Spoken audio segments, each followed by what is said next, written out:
Ritorniamo in studio dopo la parentesi della settimana scorsa. Buonasera, benvenuti in Rugby House, pronti a riaprire la parentesi legata per ogni top 10, chiusa la Coppa Italia con la vittoria contro la Lazio di sabato scorso. Fra 3 giorni, non 2 perché si gioca domenica, sempre a Giulio Onesti, la Femmici Z Rugby Rovigo Delta affronterà ancora la Lazio. L'ospite di questa serata arriva da Firenze, quindi è quasi a metà strada sul viaggio che ci porta a Roma, Duccio Cosi. Ciao Duccio, benvenuto. Buonasera a tutti. Intanto Duccio, raccontiamo un po' com'è andata la partita con la Lazio a Roma. Problemi di immagine non ci hanno permesso di trasmettere poi martedì il match, raccontiamolo per quello che è stato vissuto o visto.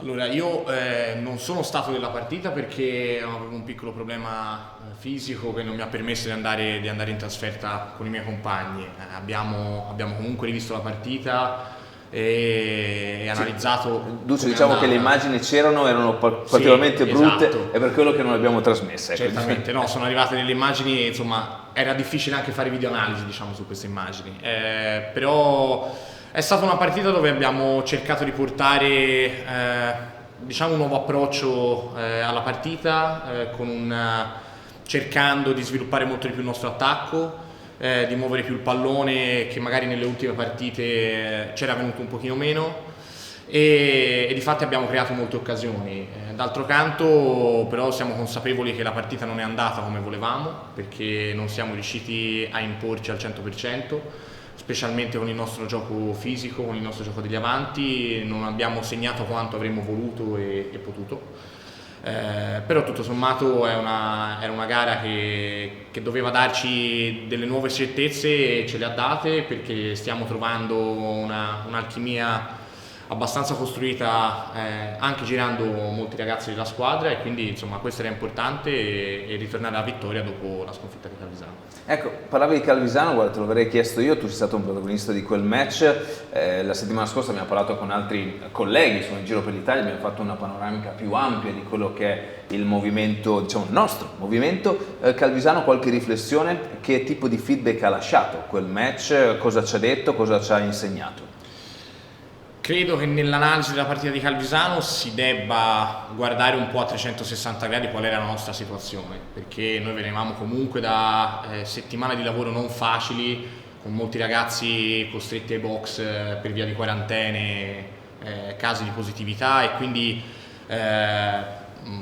molti ragazzi importanti per noi sono mancati sia a livello di lavoro settimanale sia in partita.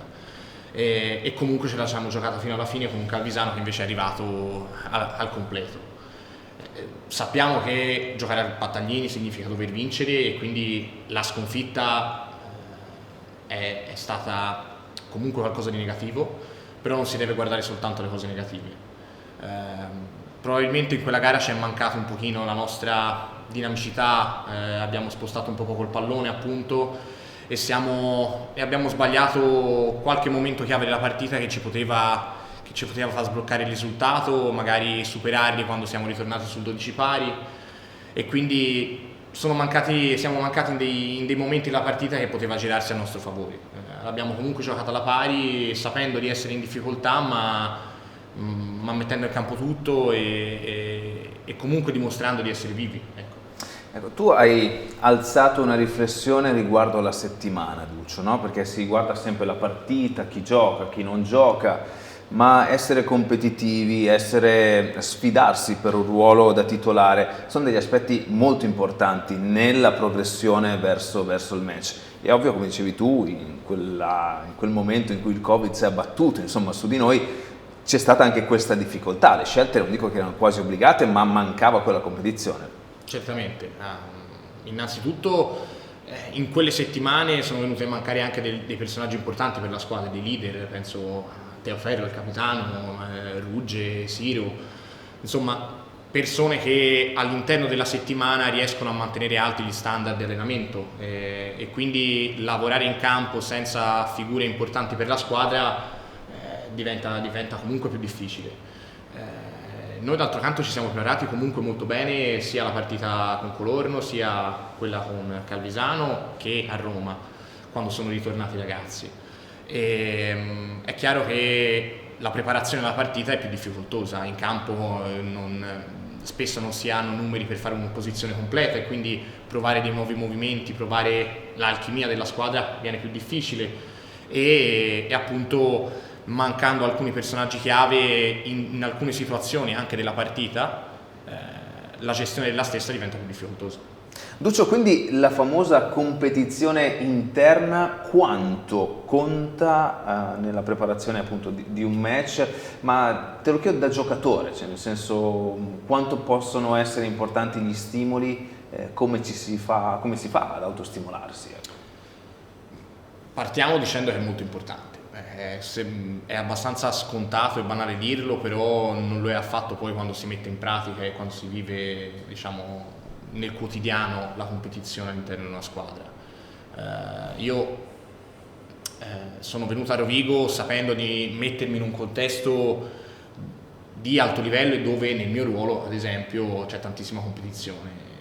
Questo per qualcuno potrebbe essere negativo e non nascondo che ci sono dei momenti dell'anno in cui la competizione magari troppo dura può affliggere un giocatore, però d'altro canto mi rendo conto che stimola veramente al lavoro. Io insomma sono arrivato qui e ho trovato un reparto di terza linea veramente eccellente, devo dire, in tutti gli aspetti, e quindi la competizione interna è molto alta, ti fa alzare gli standard di lavoro e ti fa anche migliorare negli aspetti in cui magari sei più deficitario, perché ogni componente della squadra ha dei punti di forza dove poter lavorare, dove ti stimoli in maniera autonoma a migliorare per raggiungere il livello dei tuoi compagni e per dimostrare all'allenatore ma anche a te stesso di essere all'altezza. Questo è chiaro che stimola la crescita personale del giocatore ma fa bene alla squadra, perché se chi lavora è concentrato al miglioramento personale, a mettersi a disposizione della squadra, a lavorare sodo, è chiaro che la squadra poi ne trova giovamento. Ecco, il fatto di vestire una maglia come quella di Rovigo, poi noi siamo, sai, di parte, siamo nati qui, siamo tifosi di questo club, per te è un'esperienza nuova. Quanto può essere, non posso dirti appagante, ma quanto può rilassare, cioè quanto può essere visto come un punto d'arrivo, invece un punto di miglioramento e cercando di utilizzarla per migliorare se stesso, la squadra o il proprio futuro? È un rischio perlomeno. Certo, calarsi in una realtà importante che lotta per vincere ha questo, chiamiamolo, doppio taglio. Da una parte sei sempre sotto pressione perché giustamente i risultati sono la cosa più importante e quindi la fame del risultato, la voglia di risultato e quindi la pressione che tutto l'ambiente anche si crea è importante. D'altro canto saper di giocare a Rovigo con compagni di un determinato spessore, è una squadra che comunque quando entra in campo porta con sé la sua storia, può in qualche momento far rilassare, può far prendere qualche partita con più rilassamento perché sei conscio di giocare per una maglia che ha la vittoria nel suo DNA e quindi potrebbe portarti a pensare che la vittoria arrivi semplicemente perché sei Rovigo. Ecco, è un bilanciamento tra le due cose, perché quando ci alleniamo, quando prepariamo la partita, quando giochiamo, io sono sicuro che il pensiero non è mai quello di rilassarsi perché le cose arriveranno, però d'altro canto la psicologia di un giocatore è veramente difficile da inquadrare e da gestire, per cui il rischio, diciamo, dell'appagamento c'è. Differenza Medici Viadana Rovigo da questo punto di vista? Beh, per i Medici direi la storia. I Medici nascevano dal Firenze, che è una società storica all'interno del panorama toscano, anche nazionale. Tra l'altro più vecchia rispetto a quella di Rovigo. Sì, perché è del 31. 4 anni. 31. Però di certo non ha la stessa storia, non ha la stessa importanza a livello di vittoria, a livello del campionato italiano. Viadana da questo punto di vista si avvicina chiaramente a Rovigo perché nella sua storia ha avuto dei momenti di grande importanza nel panorama italiano. È chiaro che lo status di Rovigo non appartiene a entrambe le altre società. Devo dire che io ho avuto molta fortuna nel passaggio dai Medici, che era la mia squadra, a Viadana, perché ho trovato un ambiente molto professionale che stava cercando di ritornare, diciamo, a quei livelli a cui apparteneva, e quindi mi aveva già fatto assaggiare quello che poteva essere Rovigo, cioè un impegno, una struttura sia dal punto di vista tecnico sia dal punto di vista societario molto presente, che ti aiuta in questo senso a mantenere alti gli stimoli per competere. Devo dire che da questo punto di vista Rovigo primeggia, perché è abituata a lavorare a un certo standard, noi sappiamo di dover lavorare a un certo standard, e diciamo il contorno, la squadra Rovigo già di per sé crea questo ambiente. Hai detto Medici, la tua squadra, la squadra in cui comunque legata a Rugby Firenze che sei nato e cresciuto, quanto dolore, se così possiamo definire, c'è stata nella conclusione di questa esperienza a livello generale? Ecco. Per me molto, perché è stata la mia prima società, è stata casa mia veramente per tantissimo tempo, ed è stata tra l'altro quella dell'eccellenza, allora si chiamava eccellenza, una conquista veramente storica per Firenze, e fatta con tutti i ragazzi con cui giocavo da una vita, che mi avevano allenato da bambino e con cui ero arrivato a giocare in prima squadra. Quindi diciamo l'esperienza Medici, alla fine dell'esperienza Medici, è stata molto molto dolorosa, anche perché oltre tutto il trasporto emozionale che portava con sé, avevo messo anche molto impegno all'interno della società con ragazzi anche come Maran, che ho ritrovato qua.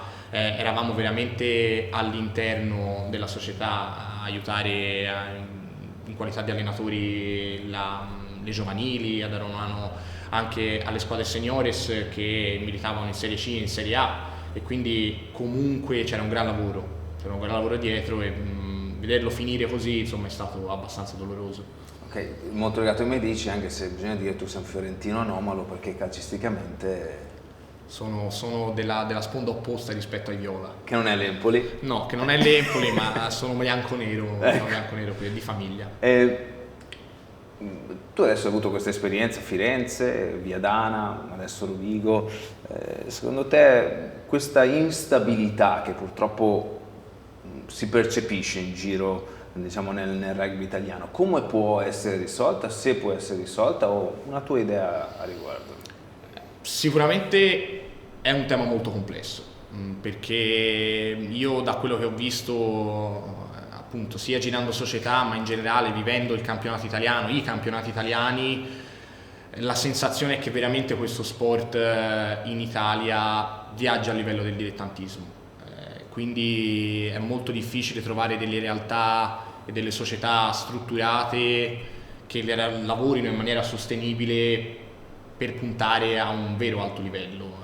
Molto spesso le esperienze di società, purtroppo come è stata anche quella dei Medici, sono tutte esperienze che nascono per gli intenti di qualche, chiamiamolo virtuoso, ma che difficilmente hanno un sistema consolidato alle spalle, sia dal punto di vista societario sia dal punto di vista federale, che riesca a mantenere un determinato standard di professionismo. Un po' quello che è successo in Comprato, tra l'altro. No? Esatto.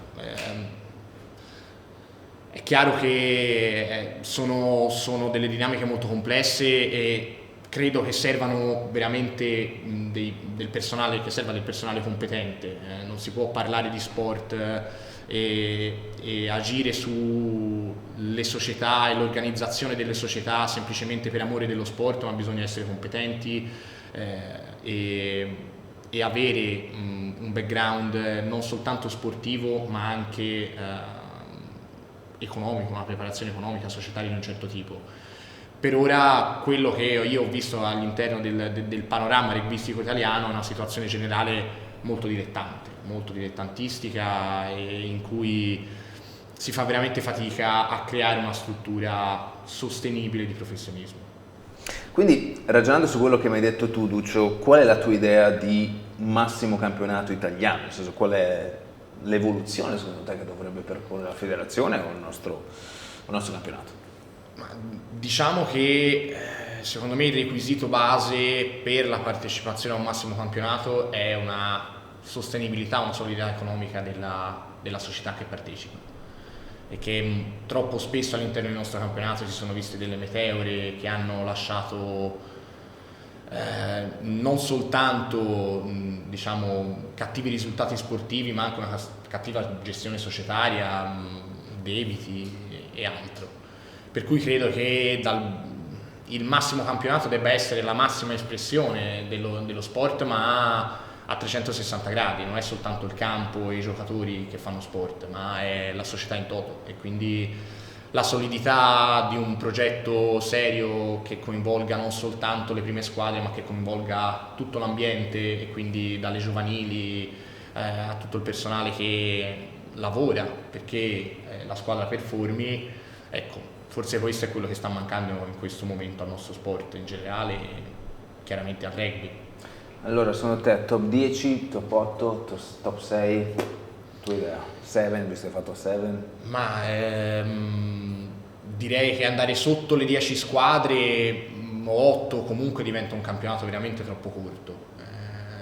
A me piacerebbe un campionato più allargato, dove la competizione non è soltanto tra le solite 5-6 squadre, ma veramente ci possa essere un ricambio abbastanza anche continuo dei personaggi all'interno del campionato. È chiaro che però, se la situazione in questo momento delle squadre non permette un allargamento del campionato e quindi un numero di squadre un po' più alto, la rotta deve essere scegliere quelle squadre che se lo possono permettere. Quindi partiamo da presupposti economici e gestionali. Io direi di sì. Bene, allora, visto che abbiamo parlato di tanto altro, e ci sta anche, domenica, fra 3 giorni, giochiamo con la Lazio. Ritorno al campionato, un campionato che comunque ci mette di fronte a un filotto non indifferente, soprattutto una corsa verso i playoff. Abbiamo giocato, come abbiamo detto, sabato scorso con la Lazio, un po' di esperimenti. Adesso il focus qual è? Come vi state preparando? Come state vivendo la settimana? Ma finito questa parentesi di Coppa, con l'allenatore ci siamo confrontati, abbiamo deciso come gruppo squadra di focalizzarci ancora di più chiaramente sul campionato, che è un obiettivo, e sul lavoro settimanale della preparazione. Abbiamo innalzato di molto l'intensità e la qualità del nostro lavoro, e stiamo cercando di limare quei difetti che ci stiamo portando dentro. È chiaro che il focus sul campionato è massimo in questo momento. È vero che sono stati fatti, diciamo, delle prove in queste ultime partite, ma questo non vuol dire che la squadra non abbia delle certezze. Noi siamo consapevoli del nostro lavoro, della nostra identità. È qualcosa di cui abbiamo parlato molto, e siamo anche consapevoli che tutti gli obiettivi sono alla nostra portata. Non ci dobbiamo scordare che comunque siamo terzi in classifica, che stiamo lottando per essere dove volevamo essere, cioè andare ai playoff, e che comunque nel girone di andata abbiamo perso 2 partite allo scadere. 2 partite allo scadere, vinte o perse, cambiano totalmente la faccia del tabellone. Abbiamo 2 partite comunque da recuperare, quindi ci mancano ancora un po' di punti, e questo deve farci rendere conto della nostra potenzialità, della nostra forza, e di quanto questa squadra sia competitiva. Ecco, prima hai nominato Matteo Maran, no? Tuo compagno ai Medici, tuo compagno è stato anche Stefan. Quanto sono stati influenti nella tua scelta di venire a Rovigo, se lo sono stati? Direi molto, perché insomma quest'estate, quando ho saputo, insomma, dell'interesse, c'erano le trattative, ho parlato moltissimo, specialmente con Maran, ma anche Stefan mi ha chiamato, ho parlato con entrambi, e si può dire non che sia stato convinto da loro, perché la decisione chiaramente è stata mia e sono stato convinto dall'ambiente, però avere diciamo la spinta di due amici come loro due, insomma, è stata importante per me. Ecco, tu hai avuto a che fare l'anno scorso con un allenatore di grande livello, a Viadana, con un'estazione culturale e sportiva ovviamente diversa rispetto ad Alistair che stai conoscendo, con cui stai condividendo questa stagione. Diversità, aspetti interessanti comunque che possono avere entrambi, e le diversità principalmente mi interessano. La differenza principale direi è sulla filosofia di gioco. Vengono da due filosofie completamente diverse, quella argentina e quella sudafricana.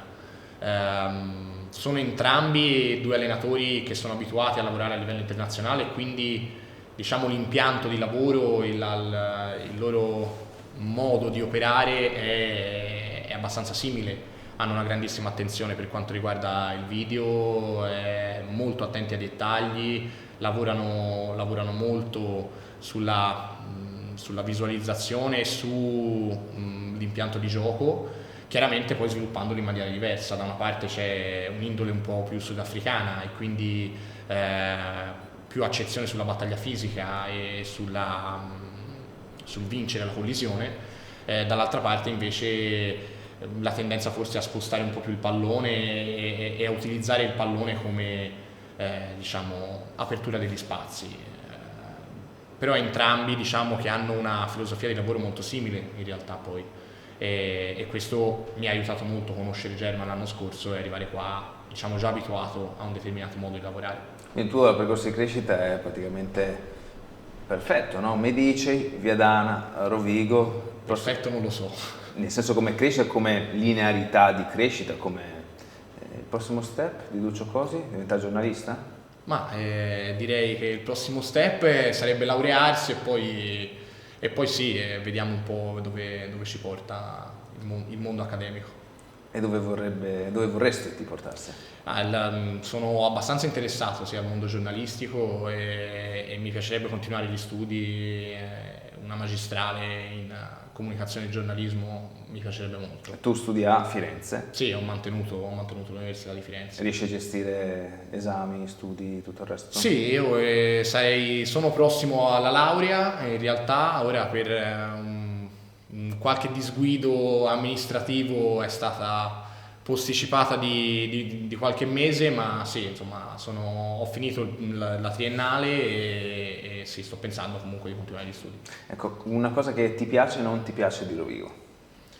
Ma una cosa che mi piace è sicuramente l'attenzione e la passione che c'è attorno alla squadra. È la prima volta che mi trovo a vivere in una città dove il rugby è veramente atteso dalla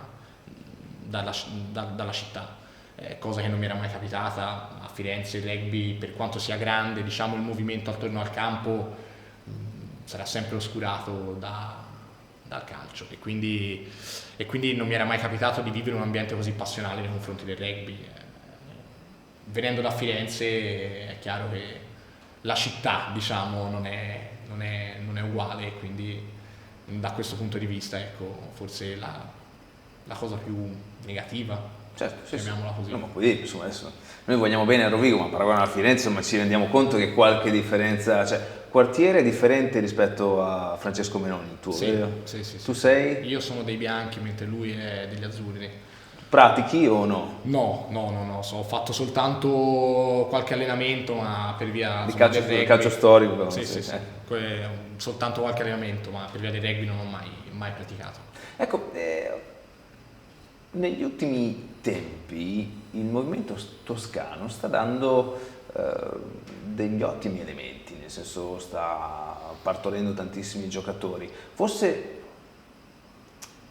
tolta Livorno, che è una piazza storica su certi aspetti, non sempre la Toscana ha dato così tanti elementi all'alto livello. Te lo spieghi? O ce lo spieghi? Io me lo spiego con il fatto che non esisteva una società, fondamentalmente. Il movimento toscano è obiettivamente molto ricco, in realtà, di giocatori, e ci sono buonissimi prospetti, e ora con la presenza ormai da un po' di anni anche dell'Accademia è chiaro che è più facile notare talenti. È chiaro che è una regione che ha visto un grande sviluppo del movimento rugbyistico negli ultimi anni, e quindi col nascere di società molti più ragazzi hanno avuto la possibilità di cimentarsi, di avvicinarsi allo sport e quindi poi insomma di eccellere. È venuto il momento delle domande. Da casa è Tommaso Bollini che salutiamo e chiede cosa ti manca di Firenze, visto che l'abbiamo un po' detto prima, insomma, della tua saudade fiorentina. Ma di Firenze, oltre chiaramente la squadra che eravamo e che avevamo costruito, un gruppo veramente non soltanto di giocatori ma di amici, che si trovava sempre dentro, fuori dal campo, non perdevo un'occasione per stare insieme. Quella squadra ci siamo rimasti tuttora sempre in contatto, ci sentiamo sempre ed è una delle cose che mi manca di più. E poi allenare. Io ho allenato per 3 anni l'Under 18 e l'ultimo anno ho allenato in Serie A come assistente ed è veramente qualcosa che mi manca perché mi divertiva molto, mi piaceva molto farlo e quindi insomma. A proposito, Duccio, visto che sei qua, ti aspettavi il colpo alla Presutti? Sì, assolutamente sì. Diciamo che da Pasquale queste cose ci si aspettano sempre, perché diciamo riesce anche in condizioni di difficoltà, come eravamo chiaramente a Firenze, a tirare fuori sempre qualcosa dai giocatori, dal gruppo. E questa è la sua grande qualità? Sì, direi di sì, la gestione umana delle persone è una sua grande qualità. Bene, andiamo su Instagram, non so se Presutti abbia Instagram, ma non credo. Nemmeno io. Allora, caro Duccio, ho sentito dire che lunedì ti laurei, è vero?